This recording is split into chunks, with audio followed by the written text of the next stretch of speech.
The Rebel Collective Podcast.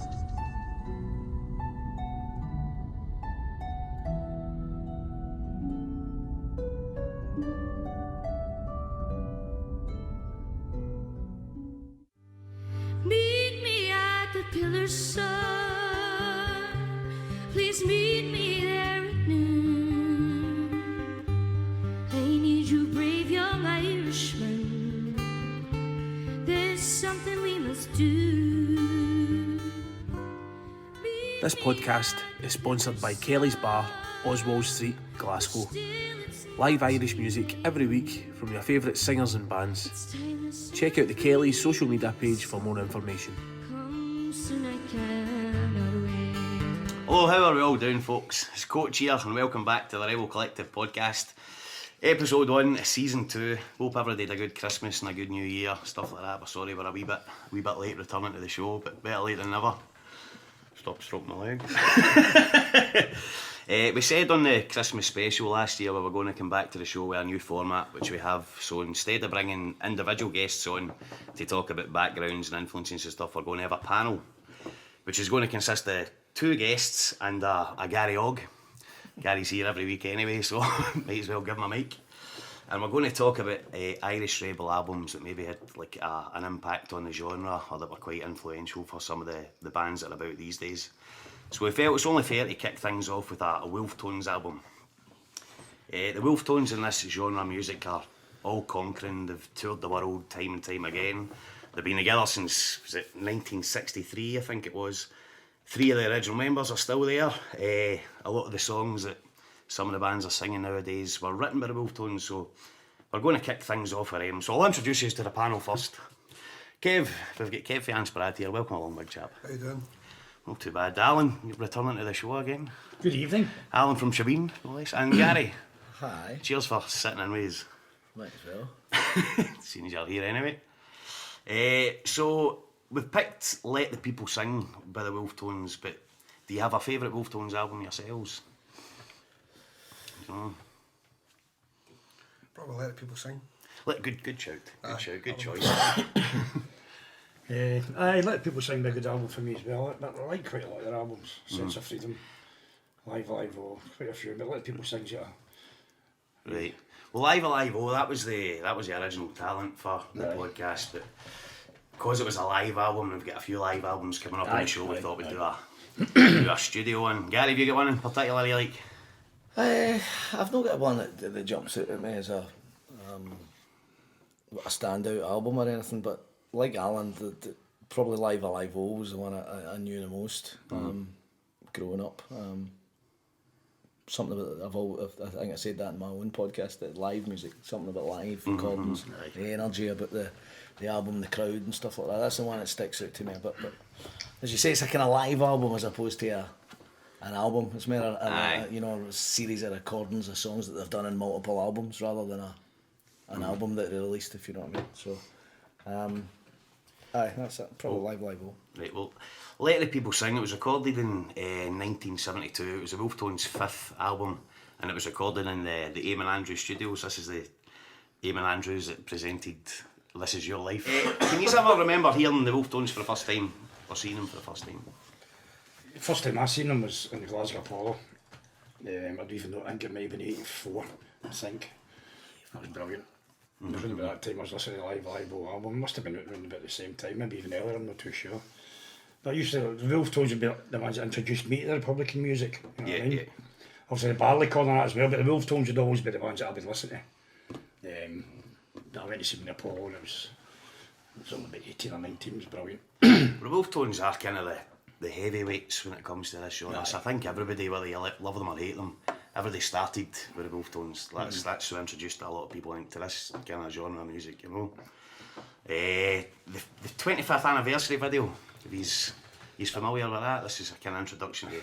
That was the first time I ever heard of them. The first time I ever heard So the one above that? Aye. First one I ever known the name of them and who they were. I probably listened to the music before that, but the first time I ever actually known who the Wolfetones were, it was at the videos. Did you have it on VHS? Aye.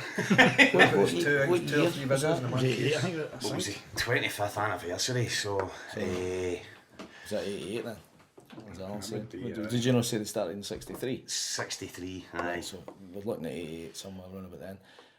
I mean, I was 10 then, so I have memories of watching that video before I'd seen them live. I never saw the Wolfetones live until I had been playing music myself. And then I think I saw them in the Barrowlands.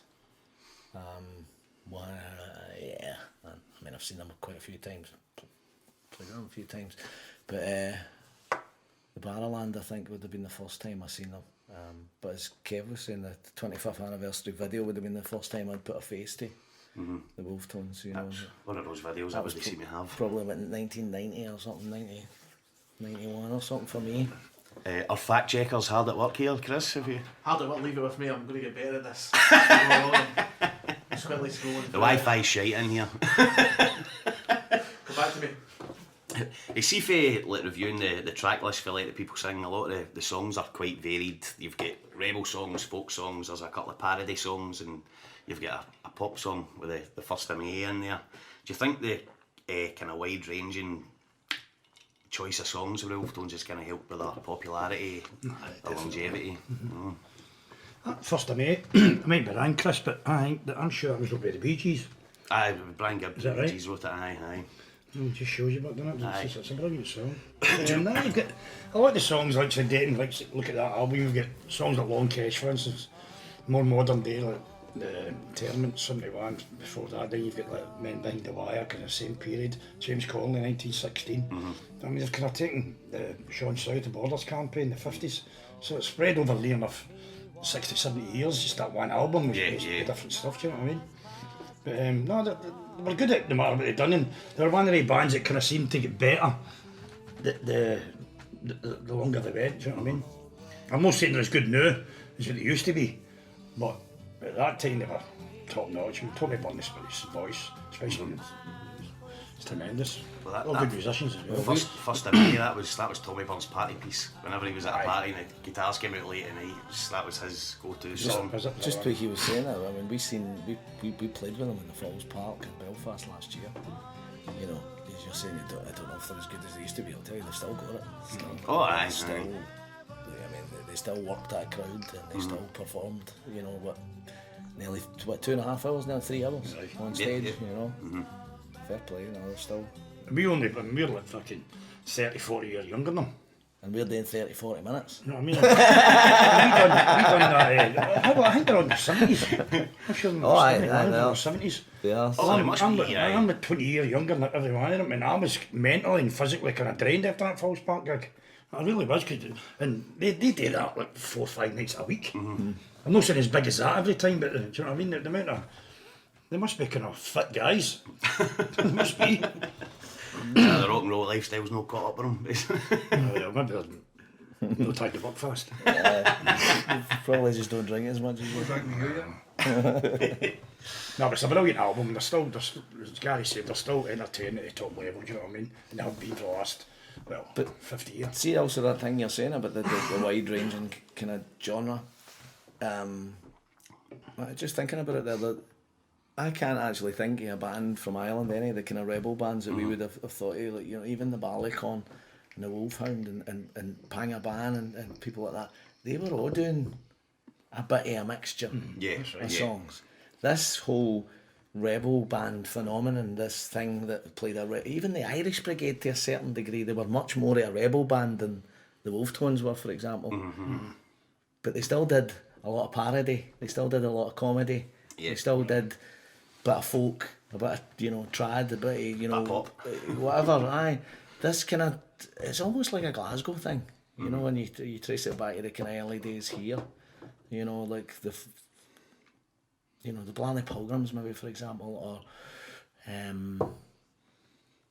don't know, was Shamrock Rebels out now? Rebel or maybe Barry Davison.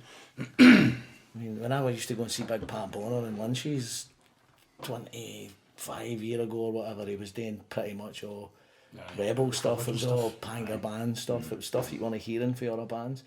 But, you know, I think it's kind of unique almost to hear that You know, that band that Óg was, the Black Pilgrims, that Shebeen was, that out and out rebel bands that that never ventured away from singing rebel songs. You know, I don't think that's pretty common in Ireland. I think they're all pretty mixed. You look at that album there that we're talking about, that song that's in the album, Twice Daily. They're not their kind of jokey kind of song. You're putting that in the same album as songs like Sean South and James Connolly. Twice Daily. Trying to be frowned upon if well, that's the thing. See if I think if we had done that about 15, 20 years ago, and people would have been, what the fuck he's doing?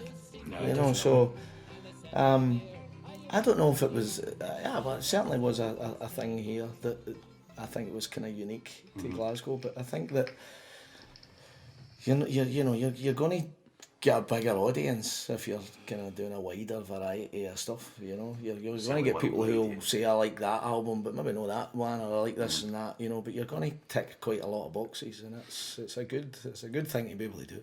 You know, so. They wouldn't be like 100% just Republican stuff, as you know yourself. They sing a lot of folky stuff, a lot of. That album proves it, and also the top of the Live O album.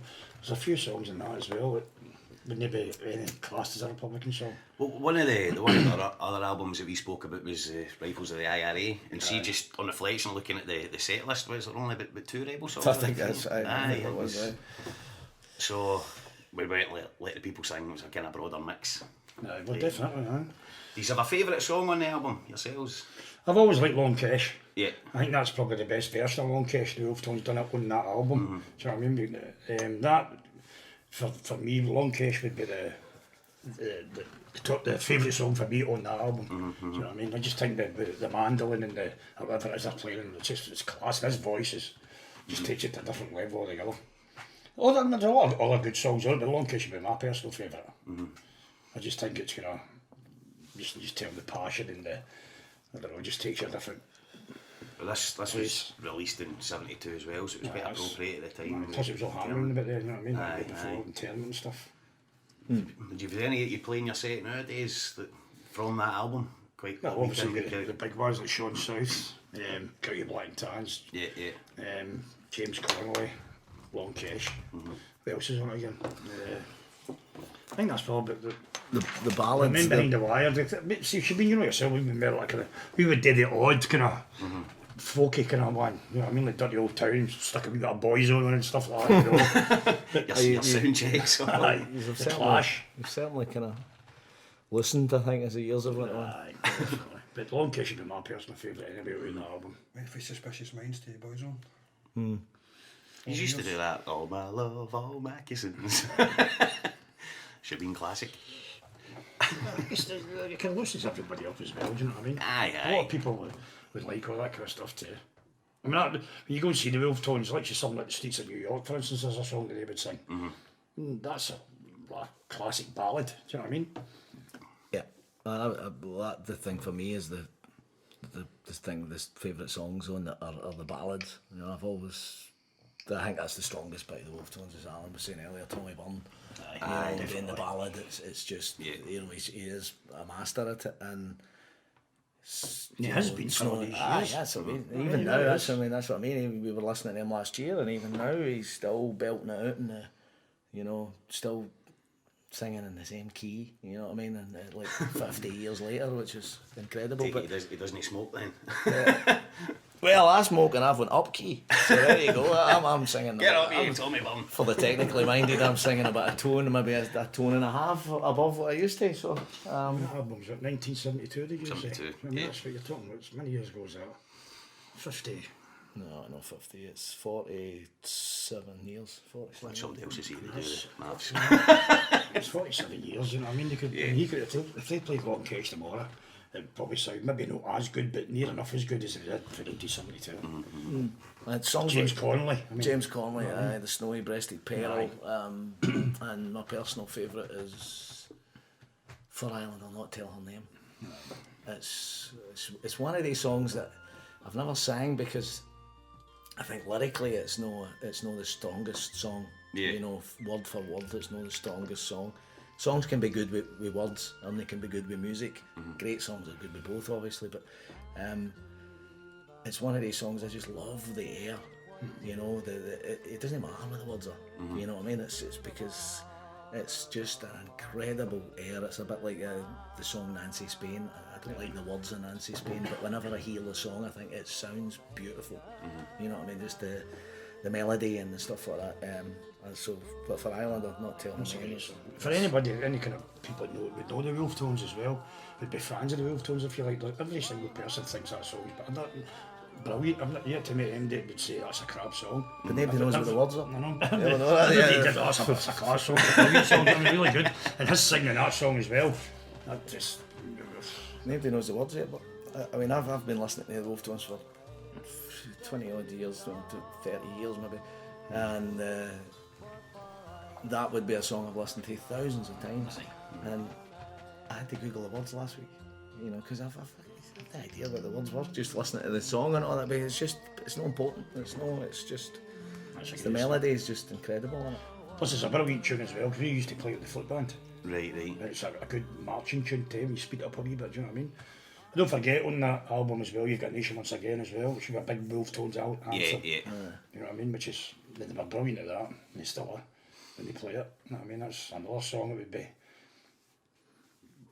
What's your favourite, Kev? Short South, probably. Probably one of the first ones I can remember hearing. Like, parties and that, was a wee boy. Yeah, my uncles and that sitting singing songs like that, Sean South, Black Band as well. I was like, Black Band and stuff like that, kind of songs, Nation Once Again. First ones you hear, remember. So why do you think Sean South, especially in Glasgow and Scotland, was an awful kind of popular song as well, isn't it? Everybody seems to know Every it. band does play It's one of it. these songs that everybody knows. Sean South, even I'm the same as you, Kevin. When I was being younger with my grandfather being Irish and stuff, it's a song he'd always sing. And the Dying Devil. But Sean South would be a kind of well-known song. No matter where you go, everybody knows the words. You know what I mean? It was sang. It's been popular for a long time. It was sang at the Celtic games for a long time and all that as well. And I remember like parties and stuff growing up. You know, parties were a huge thing in Glasgow growing up. You know, the house party thing, and you would have a group of people that didn't really. They wouldn't have been rebels. They wouldn't have known that. But I guarantee you that, you know, 2 or 3 songs might come out and it would be like Sean South would be one of them, maybe the Merry Ploughboy or something, and you know the odd rebel song like that would come out. But you say it could be sing for the Celtic fans as well, didn't it? Sean Used to South, sing at the games. it's probably because the Wolfetones recorded it, and everybody was listening to the Wolfetones in the days, you know. So you've got to remember as well, they were much more commercially astute, you know, like and better at the business side of things than any other band ever was. So when you were growing up in Glasgow, it was hard to get the Wolfhound. It was hard to get, you know. Irish Brigade tapes were like gold dust. Remember the volume 1 to 8, the Irish Brigade stuff, they were like gold dust. Everybody had a 4th hand copy of it. But the Wolfetones were everywhere. The Wolfetones were in the bars. The Wolfetones were getting sold in, you know, the Gallagate shops in the Gallagate. There was guys going round, if you remember, at Celtic games with the sandwich board thing with the badges and the rebel tapes, and they would sell them in the stadium, you know, and you would buy a Wolfetones tape for. Well, they were very professional, the Wolfetones. There's no many Irish Republican bands could have played the Glasgow Apollo for a start. That was one of the major venues in Europe, if not the world. The Glasgow Apollo. They sold out up there with a few times. ACDC and... Exactly. That's what I mean. It's like they had the big machine, you know. So I think that's why, if you're asking me why Sean South is popular, you know, it's probably because the Wolfetones recorded it, and the Wolfetones got themselves into every household in the fucking world that was interested in rebel music. Because if they were hitting Glasgow, they were hitting New York, they were hitting London, they were hitting every part where you would find a community of people that would want to listen to this music, and it was the Wolfetones, you know. So that's why we all grew up with the Wolfetones, you know, of a certain era. If you ask Connor Kelly or somebody who's only in their 20s, he would have probably grew up in a world with CDs and, you know, blah blah blah, where he get listening to Shebeen. He get far more access to different bands than we got growing up. But, you know, I never knew that a big rebel world existed until I started playing rebel music. And then you realise there's bands playing this, there's bands in Ireland playing this, there's bands in America playing this, there's bands, you know, and then this big world existed with hundreds of albums everywhere, and you didn't know that existed growing up when you were a wee guy in the scheme, you know what I mean? It's just you had a Wolfetones tape. That was it. And incidentally, I've been saying as well for years, Long Kesh It was the very first Rebel song I ever learned. It was the very first Rebel song I ever kind of have a memory of tuning into, you know, and it was off this album. Pretty sure I had it on a cassette. Like, we're talking the 80s. That's been the mid 80s. And it would have been this version, or did you have that album? That album would have been on a cassette, I'm saying, aye, and I remember having this wee cassette because it had gaps in it, because mind in the days you had the wee cassettes and you would press the play button but the record button was right next to it, and you would accidentally press the two of them and wipe your tape and you would be like, fuck. So like the whole album had all these wee bits going and then it would come back in with the Wolfetones again, so there were all these wee gaps in the tape, but the Long Kesh was But it's funny, even at that one of early the first stage, one I ever learned. like Gary saying, the 60s and 70s and 80s and stuff, they kept it going with a professionalism and a good sound. You know what I mean? You never hear about the Wolfetones no showing up. You never hear about the Wolfetones falling off the stage. You never hear about, you know, the Wolfetones. Everybody should look at the Wolfetones and learn. I'll start no showing up now, I'm 72.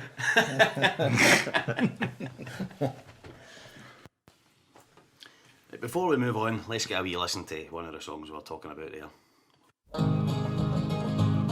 When boyhood's fire was in my blood, I read of ancient freemen, for Greece and Rome, who bravely stood 300 men and freemen.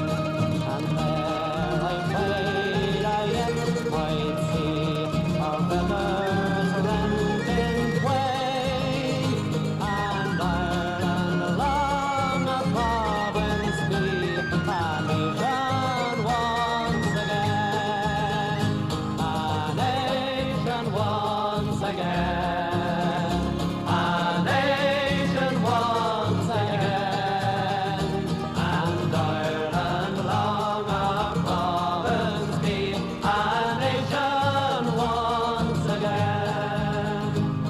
It whispered to the Freedom's Act that service high and holy would be prepared by feelings that Some of you have played with the Wolfetones before. You get any experiences you want to talk about playing with the Wolfetones? I've actually just genuinely found them alright, do you know what I mean? Yeah. Not last time we all played together in the Falls Park, they did their wee porta cabin. Yeah. And we had our wee porta cabin. And Noel Nagel came into our porta cabin and was talking away, and Timmy was trying to find out what room number they were in the Balmoral, and they wouldn't tell us. Room he's in though for the after show party. No. It's not it, man. I didn't even stay in the same hotel. But they were brand new. But Aye. just nothing we could really say bad about them, do you know what I mean? I've always gone well with them. Played them a few times between the Barland, Falls Park. It's pretty much the same Played with my me. big tent in the Falls up there, and the Falls Park before it was a big That's thing. right, it used to be a big marquee, yeah. Played Everton too. Done the Barrowlands with them a few times as well. To be honest, I mean, I can't say anything bad. I can't really say much good about them because they've not really had any interaction with them, to be honest. I mean, they pretty much keep themselves to themselves, which isn't the worst thing in the world. I don't mean that to be. In fairness, one time, Steve McMillan phoned me up, and they were playing like a kind of quieter gig in Coatbridge. And I was going through, and he told us to, if we wanted to go and meet them for a pint before it, for a wee hour before it, in a pub in Coatbridge, sat and but this, talking about them, they were brand new, talking about just in general stuff. But they were nice enough guys. They didn't act like superheroes or nothing, do you know what I mean? They Were they getting pissed before the gig? Well, a few beers, Were they man. together quite? I think they're well renowned for getting well oiled before. Aye. I think Noel's after drink these days, but Right, I think Tommy and Brian still take a right good scoop. It's funny because one time They were certainly delivering pints to them on the stage at Belfast. But one time we went to the Balmoral Hotel and we were doing for breakfast the next morning, and they were all sitting, the three of them were sitting at different tables. Oh, I remember that. We Remember were there that when time we as stayed well, in aye. Europa? One was there, one was there, one was here. But then they all started talking to each other, so maybe just like their own company breakfast, I don't know. I suppose if you're touring all the time together, Yeah, you you'd maybe be. get sick of each other a wee bit. Crazy in hindsight, maybe all our bands would have stayed together if we hadn't always that together. We should have sat at our own table in the morning. That's the secret to it. I bet you two sit at different Did tables. you dip your toast in my egg there, Tom? But no, they've always been fine with us anyway. Want your soul, me boil. They've always been fine with us. So he's gigging with him again this year. Is it the Falls Park? Is that going ahead? Three bands, isn't it? An Spiorad as well. Aye, we never done it last year, so this is my first time playing with them. 14,000 folk there, man. Apparently, aye. Podgy says it was about 20, so I don't really know how much it was. Aaron says 14. I reckon about 100,000. 100,000. Easy. Easy, man. Give or take one or two. Kev, I just googled it. I just got the stats. There was over 1 million people there. That Was it over 1 million? Over 1 million. Podgy count. Thanks, Chris. Well, I know at least 27 win me 2 tickets. There might well have been 2 million then for all we know. In fairness, he would talk about back to the Wolfetones again. My dad was at that concert at Falls Park, and I was talking to, I think it was Brian, and he said, "I'll bring him in." And I brought my dad in. He got photographs, took me met them, and all that. So they could have been any nicer. Do you know what I mean? But yeah. Did the Wolfetones demand 4 crates of Magners delivered to the photograph? Do you mind that? You said it as a joke. Because The poor wee woman. we walked into your porta cabin, if you like, and your fridge was full of some mad Danish lager and not one of us drank. So I says to the woman, I went, "Oh, any chance we can get Magners here?" I said, "Well, we would drink Magners in our band." And she went away and came back with 4 boxes. And she came up and said to us at one point, "Would you like a towel and some water delivered to your station?" Like, "My what?" Station? "Oh, you just enjoy yourself, sweetheart." Yeah, it's like they can spot you a mile away, can they? You're not used to this kind of setting, are you, boys? We should deliver some Venoms, a couple of bucks of Venom. I want a couple of pints of Venom, bottle of Buckfast. Buckets of Venom. But that was a good gig. Mixed and all. It was, Oh, it was a good gig. spectacular gig. It's The atmosphere made it all that body people there too, you know what I mean? And then when we finished, the Wolfetones went on and they kept the crowd entertained and after what, going for that amount of time, 50 years time, and still got everybody bouncing and singing along and oh no, I remember they were doing. I think it was Grace. I think at one point, and you know, I mean, you've got, as Chris was saying, there was 5 million people there, and they're all singing Grace. You know what I mean? They're all singing Grace back to the Wolfetones. You know what I mean? So there must have been at least 9 million people singing that Grace. Must have been. It's a good buzz when you hear 15 million people singing. This reminds me of Keith Murray's. No, that's exactly what I was thinking. borrowing a joke for That's what you get. You get 20,000 million brilliant, scrillion people on your guest list. Meet me at the Pillar's Sun. Please meet me there at noon. I need you, brave young Irishman. There's something we must do. This podcast is sponsored by Kelly's Bar, Oswald Street, Glasgow. Live Irish music every week from your favourite singers and bands. Check out the Kelly's social media page for more information.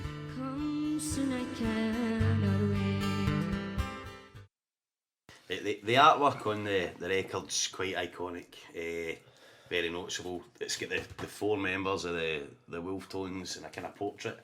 But in the background there's photographs that were smuggled out of Longkesh and were taken inside Longkesh.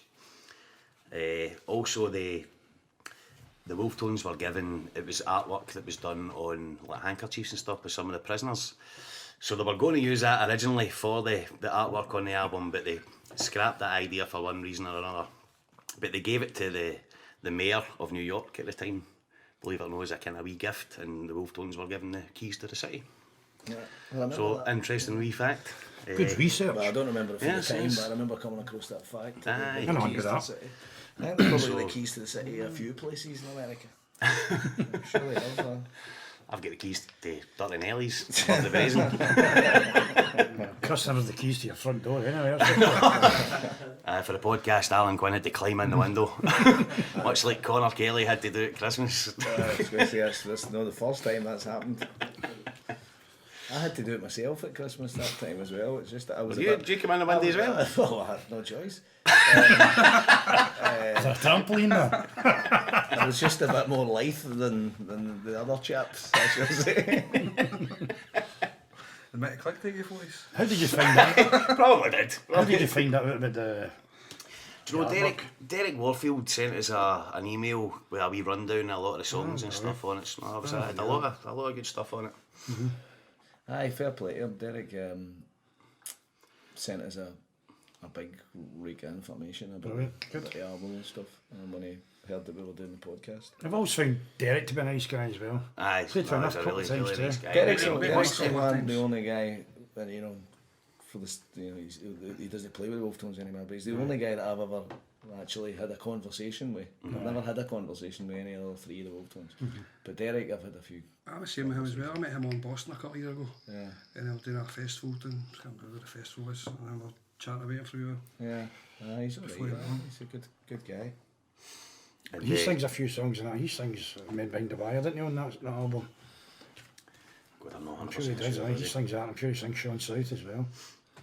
Well, the task he was given back in the day was saying was he booked the gigs. Tommy Byrne done most of the singing, and it was Brian Warfield that wrote most of the songs. You know, so that was they all. That's just how kind of professional they were. So what was Noel, just a pal? I'm not really sure. He just stood there and looked good. Was he like Bez or Spider Stacey or something? Just gets dragged along. But since Derek left, Noel sings a lot more songs now as well. So he does. But, I've always found that they follow that pattern where Tommy does the ballads. Yeah. It used to be Brian and Noel that did the faster ones, the Boys of the Brigade, the Men Behind the Wire, the Sean Souths and the kind of thing. And Derek and Noel and Brian did the comedy. Aye. Because he's got that kind of distinctive kind of voice for the, you know, it's like dirty body, you know. He does all the kind of rolling in the hay songs and all that, you know, like hey ho, hey, brr, you know. it's no doubt he's good at what he does. Aye, that's what I mean. They're all unique in their own way. They've got the perfect balance of balladeer and guys to sing the fast songs and guys to sing the comedy songs, and they've all got very distinctive kind of voices, a bit like kind of the Dubliners. So I used to have that, you know. You knew when it was Ronnie Drew, and you knew when it was Liam Kelly, and you knew when it was one of the other ones. I was born on the Dublin street where the loyal drums to beat, and those loving English feet they walked all over us. And every single night when me dad would come home tight, he'd invite the neighbours out with his chorus. Come out, you black and tans, come out and fight me like a man. Show your wife how you won medals down in Flanders. Tell her how the IRA made you run like hell away from the green and lovely lanes of Killishandra. Come let us hear you tell how you slandered great Parnell when you thought him well and truly persecuted. Where are the sneers and jeers that you loudly let us hear when our leaders of 16 were executed? Come out, you black and tans, come out and fight me like a man. Show your wife how you won medals down in Flanders. Tell her how the IRA made you run like hell away from the green and lovely lanes of Killishandra. Come tell us how you slew them old Arabs 2 by 2. Like the Zulus, they had spears and bow and arrows. How bravely you faced one with your 16-pounder gun, and you frightened them damn natives to the marrow. Come out, you black and tans, come out and fight me like a man. Show your wife how you won medals down in Flanders. Do you know mind the gig we done in the Devonish when they get pizzas delivered to the place? Talk us through that one. Well, that was just a genuine misunderstanding. Plus we were all starving at the time. No, the Wolfetones were, I think they were about 20 minutes to go in our set, and all of a sudden the dressing room stroke door, if you like, opened, and this lassie walked in with about, was it 4 or 5 boxes of like 12-inch pizza? And we automatically thought it was for us. Big pizzas, aye. So we ate them all. Yeah, all the pizzas. It took me, I think I left 1 slice or 2 slices, but it turned out it was the Wolfetones that wanted, they were kind of hungry and stuff. And they weren't too happy when they finished. And we were thinking, oh, you're well looked after in here, fucking pizzas and everything. Pepperoni pizza and margaritas, and I was like, I can't eat much more of this. I had a few slices myself. I think they had a wee chuckle about it the next morning. When I didn't want any breakfast, I was still full up. Nah, but it took it in good spirit. The sound guys didn't do right enough. Pizzagate. Pizzagate. That was a laugh. You played as well, Gary. I know, that's what I'm saying. I had a few slices myself. Why would you know, though? It was one of them moments. I think we had been hanging about all day. I think it was that another time the PA took hours to arrive and all this kind of stuff, and we were about for hours, and even though we knew it was like it wasn't our pizzas really, but everybody was just too hungry to admit. Speak for yourself. I'm sticking to the story. We just get tore in anyway. Ask questions later. Just get the pizza in you quick. It was a bit like that time we were in. It's not just that. in Munich. It was lovely. That's a story for another time. The pizza was lovely. It was. I'm sure I thanked him as well for it. Thanks very much for the pizzas. Oh dear. Anyhow, I'm interested to hear this Munich story. Just No, I know it's nothing to do with the Wolfetones, no doubt, but what is it? It's a story for the memoirs. Right, so get this last question. So just to kind of wrap up. Sorry. Right, I go. went that one way when we were all stuffing my food in my booth in the restaurant in Germany because we had no money in on it. Remember with Jim Mullen? you're part of the Rotary Club. Everybody's selling stuff, so shorts and all that. Big hand. Can I help you, sir? Big Hands invited as well. Big Hands who? That guy earlier. That was the time me and Gary went over with Bears Barrow on tour and Celtic were playing Bayern Munich in Champions League and we got beat 2-1 after winning 1-0 with about 20 minutes to go. Alan Thompson scored, remember? Me and you were playing. Big Paul Kelly and that was there, Jim Mullen card. And we were all starving. We stayed in the Hilton and nowhere was open. Stayed in the Hilton with no money. And walked down the stairs, everyone's in Celtic taps on, strips, shorts, whatever. Then looked in the big restaurant, a big spread buffet and everything, man. We all just went in and thought, Mullen says, just eat with no forks and knives or nothing. We're just eating with our bare fingers. Then this guy came out. We ordered wine and everything. Can we help you, sir? Ah, it's alright, the big guy went at the game last night, he invited us in, now come back, but 30 seconds later, all these stewards and that, put us all out, grabbing chips as we go. That was funny. That was a few years ago. Alright, anyhow. No, I listen to what the people sing at the time. Eating pizza. Eating pizza, aye. It's just one of the things that stick out in your mind. But no, the pizza gate was funny. That was a good laugh. A genuine mistake. Do you know something? I actually think I thought they were for us. Did you know they weren't for us, no? I was the kids. They were fucking slow. They were getting it and that was it. Put it this way, in 20 odd years of playing in Belfast, nobody has ever delivered us a pizza. No. It was kind of funny that the one time we played with the Wolfetones, the pizzas arrived, so I kind of thought, they're no for us, but I was hungry. Just because it was that, and you know yourself, you've been in that Devonish, it's just like in a wee room. And you get 5 or 6 boxes of pizzas all opened, it smells lovely. I mean, so it's the same when there's Magners not lying about. We're just leaving Magners lying about and pizza and stuff, it's just too tempting. So just to wrap this wee section up, how influential would you say the Wolfetones were on the bands these days, or influential on the genre these days? I say they're massive. I mean, look at some of the songs on that, as you were saying earlier, the songs are still getting played everywhere now. Like Sean South and Black Tans are all getting played everywhere, every week, every pub in Glasgow. everywhere all Ireland, everywhere, America, Australia, everywhere you go, you'll hear these songs. Yeah. It's always one of the first songs that you hear. As I was saying as well, I'll hear my dad singing at parties when I was a wee boy, or my uncles, whatever, Sean South, and Celtic games when you're away, and it's always the songs you hear. So I said it was massive. Was that all? The Wolfetones kind of brought a lot of this stuff to the forefront as well, you know.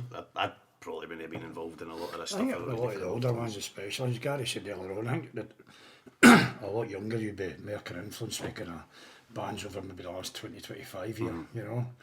All the older ones, like say, people at my age and maybe a wee bit younger, a wee bit older, we kind of brought up with the Wolfetones and Barleycorn and Panker Band, stuff like that. But for me personally, the Wolfetones would be that put me to the musician type thing, and also education, because just listen to the songs. As Gary said with the commercialisation thing, the Wolfetones they were good at that.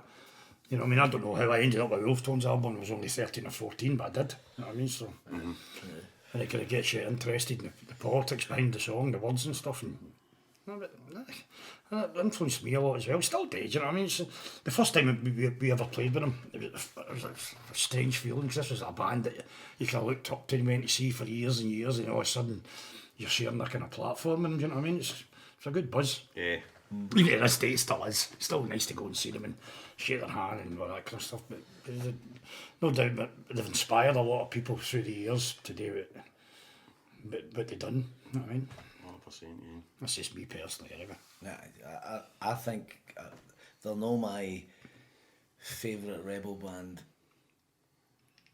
They're not the best, I think, musically, but they're the daddies of what we do, you know, because they were the forerunners, you know, for virtually everybody. They were doing it virtually, you know, before virtually all the bands that we're talking about, all the bands that we've mentioned. They were all post Wolfetones, you know. That it almost began, you know, the modern kind of rebel music. It's almost its birth. I would say with the Wolfetones, and I think that's I can't imagine. As I say, the first time I ever heard any rebel music was a Wolfetones cassette. I can't imagine how any of us probably would be doing what we're doing if the Wolfetones hadn't have been who they were, and they hadn't been as successful as they were in order to get their music into the, you know, the East End and the south side of Glasgow and stuff like that, you know, because it wasn't like it is today. You couldn't buy it online, you couldn't do things like that, you know. You were getting cassettes and things handed down to you and copied and sent around and passed around schools and passed around, you know, groups of guys and whatever, and it was the Wolfetones that kind of began them, you know, and everything that we all do afterwards can almost be traced back to them. So I just can't imagine where the rest of us would be, where, you know, if there would even be an Irish Brigade and a Shebeen and a you know. Plus, they've kept it going for so many years as well. I mean, they could still go and sell X amount of tickets to play big venues and sell them out, do you know what I mean? After all these years. Because they're the daddies, you know, you just got to, as I say, you don't need to say that they're the greatest band that's ever been or anything, but for what we do, they're just, you know, the most successful, the most, by far. That's the thing. It's like it's like Ronaldo and Messi and everybody else. Well, there's the Wolfetones, and then there's everybody else, and you know, they're just in a league of their own. So, we're going to play a couple of songs off the album. Do you have a song in particular you're thinking about playing for us? Probably Sean South of Gary Óg. Is there a reason for that one, or? It's the same as I said before. It's probably one of the first bands I ever heard, and one of the bands identified the Wolfetones way. Just be listening to them when I was a young boy. So I definitely that one.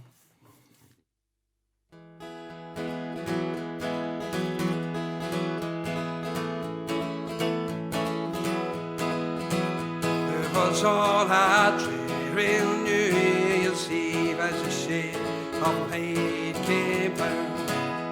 A hoary ho, a fallen tears approached the border town. There's men from Dublin and from Cork, Fermanagh and Tyrone, but the leader was a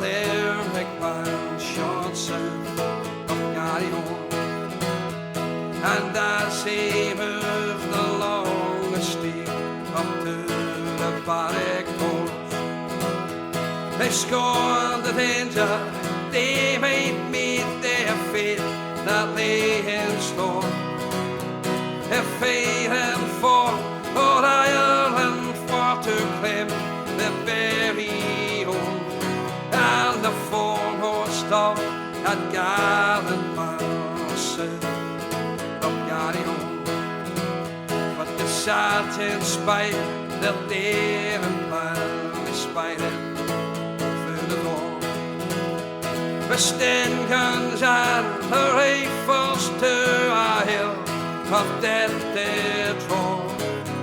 And when that awful night was past to end, the cold as stone, there was one from County Monaghan and one from Gary Óg. No more you will hear the seagulls cry on Holland shining tide, for he fell beneath the northern sky, brave Ireland by his side. He's gone to join that gallant band of Plunket, Pierce and Dole, and other matter of Ireland was short south of Gary Óg.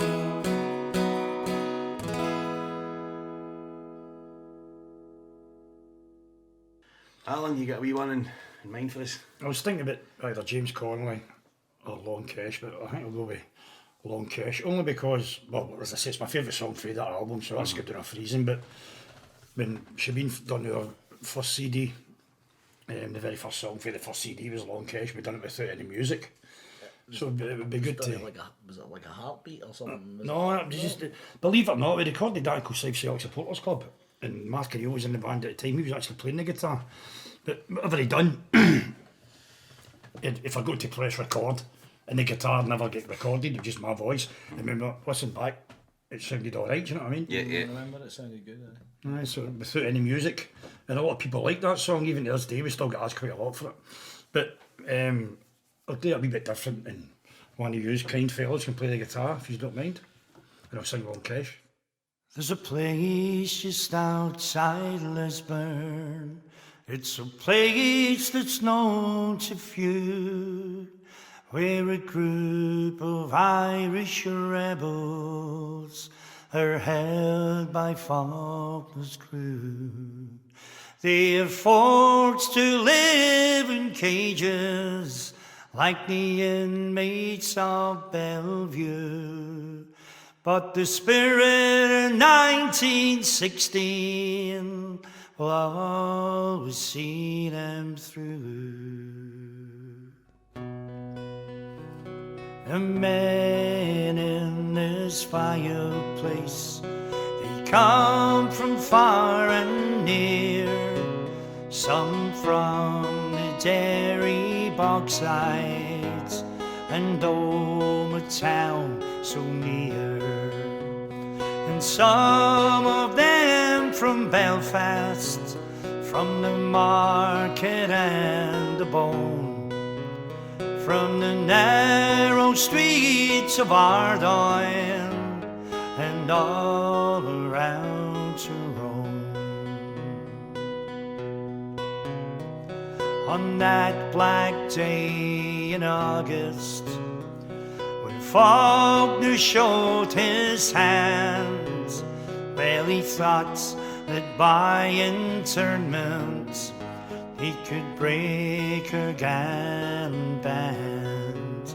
But the boys from Ballymurphy, how they showed the way that night, and they taught the British soldiers how Irishmen can fight. Long Kesh has shown to everyone the system it must be broke. Ardoyne, the New Lodge and the Falls, will save the system choke. And no more the Special Powers Acts, the fiends they will invoke. And Long Catch will be the huge stone on which the system broke. A word now, Irish people, no matter where you are, just remember our brave rebels in Long Catch this year. And by civil disobedience or any other way, let's make a stand until the day each one of them are free.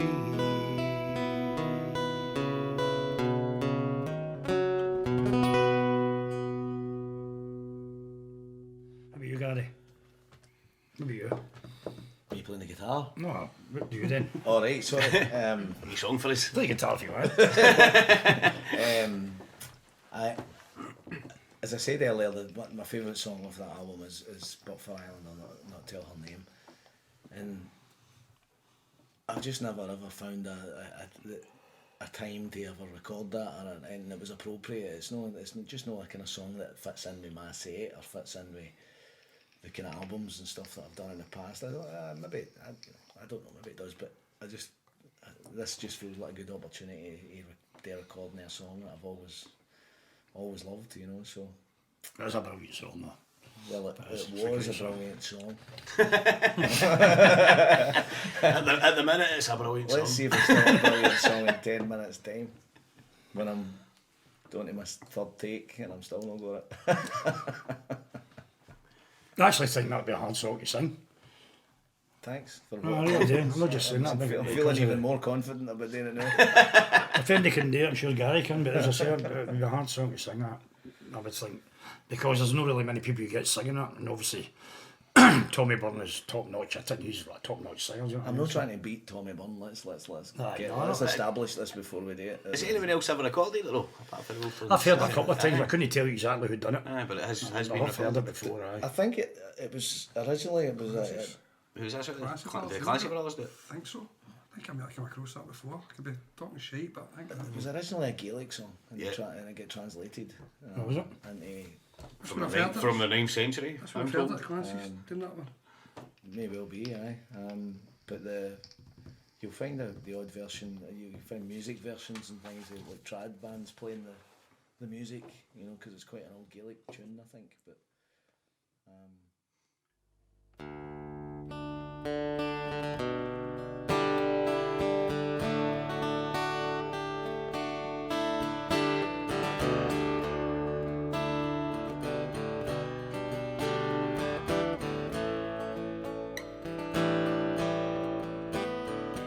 Last eves I wandered quietly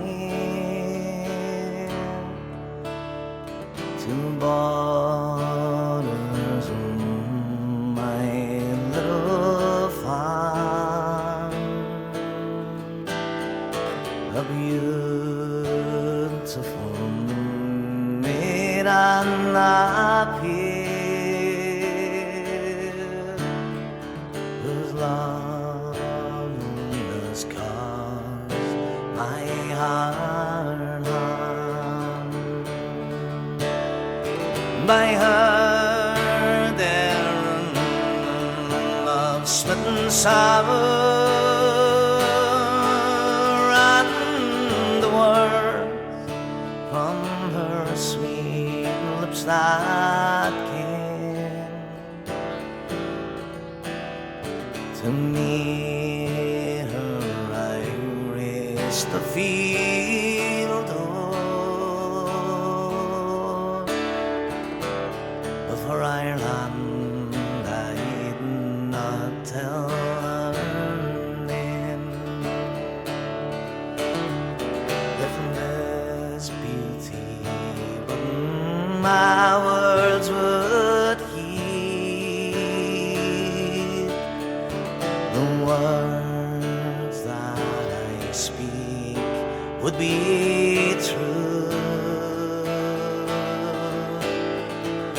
I'd help her in every need. Indeed, all the work I would do to win one fond kiss from my love. I'd read her romances of fame, her champion I daily would prove. But for Ireland I'd not tell her name.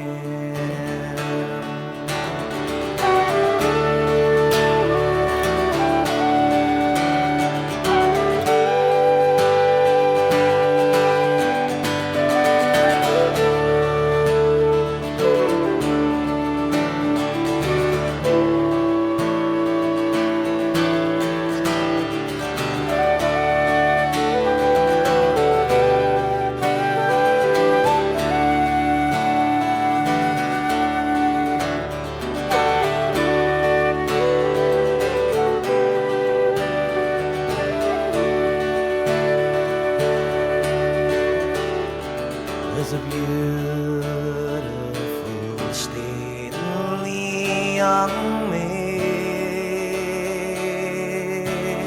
at the name of my little farm. She's welcome and kind, unafraid.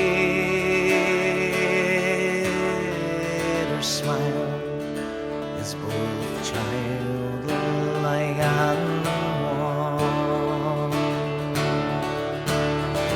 Her gold hair and masses that grows like amber and sheen is that same.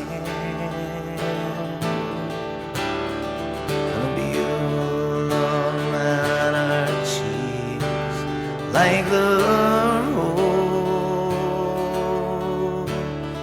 but for Ireland I'd not tell her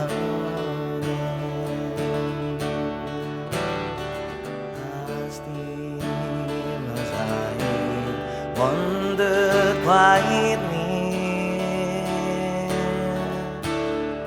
to borders of little farm.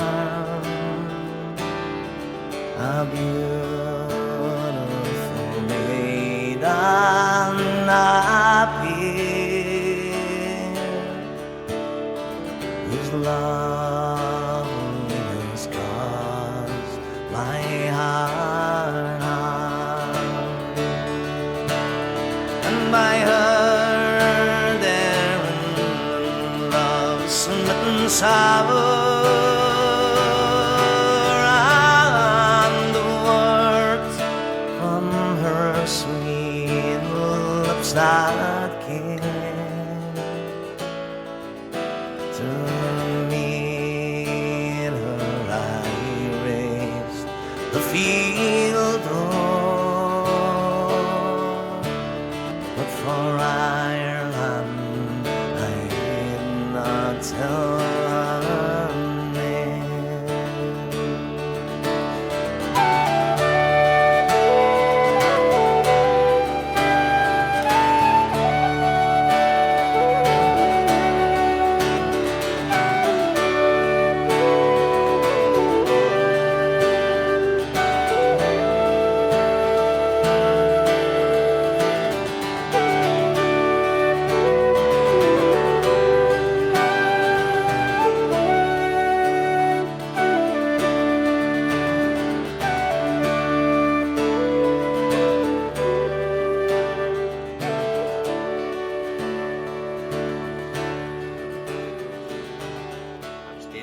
he said he believed that it was written back in the 9th century. Oh. Aye, so it's an old one. The English translation was given to Derek by a guy called Seamus Kennedy from Limerick, who was a journalist and a folklore collector. So it's a bit of history. It's quite old school. Stato there, eh? Yeah. That's just your job, Chris. Found out the stat finally about when the DVD was out. It was 1989. 1989. You find out how You let the many guy out of Pointless. you find out how many folk were Falls Park last year yet? It was over 5 million. Keith Murray counting. Well, officially it was 10,000, but unofficially I think it was about 12,500. Apparently this year's to be bigger. Yeah, I think they've, They said they were moving the stage back. I think what they've done is see the surrounding fence. They've moved that 25 yards all the way right round. Right, okay. So you'll probably get another few thousand in there. 25 yards wider, all the way right round for the stage to the back. 25 yards either side. You up for that? Okay. Right, thanks again for tuning in, folks. If you've enjoyed the show, don't forget to give us a like or a share on social media. We're on Facebook, Instagram and Twitter. The podcasts are going up on podcast.com and also on iTunes, and we're going to start putting them up on YouTube. So if you get a wee nosy on YouTube, don't forget to subscribe to the channel. Reverend. A big thanks to Kev, Alan and Gary for sitting in. Talking to you. Thank you. Pleasure. And if you're watching on YouTube, don't forget to put in the comments section maybe what album you would have picked and reasons why, so we can get a wee bit of discussion going maybe. We can castigate you for Why did you pick this one? There's millions more out there. But anyway, thanks again for tuning in. We're going to be back in a few weeks with another podcast, another classic Rebel album and another few guests. So I'll see you then. Take care. Meet me at the Pillar's Sun. Please meet me there at noon. I need you, brave young Irishman. There's something we must do. This podcast is sponsored by Kelly's Bar, Oswald Street, Glasgow. Live Irish music every week from your favourite singers and bands. Check out the Kelly's social media page for more information. Come soon, I cannot wait.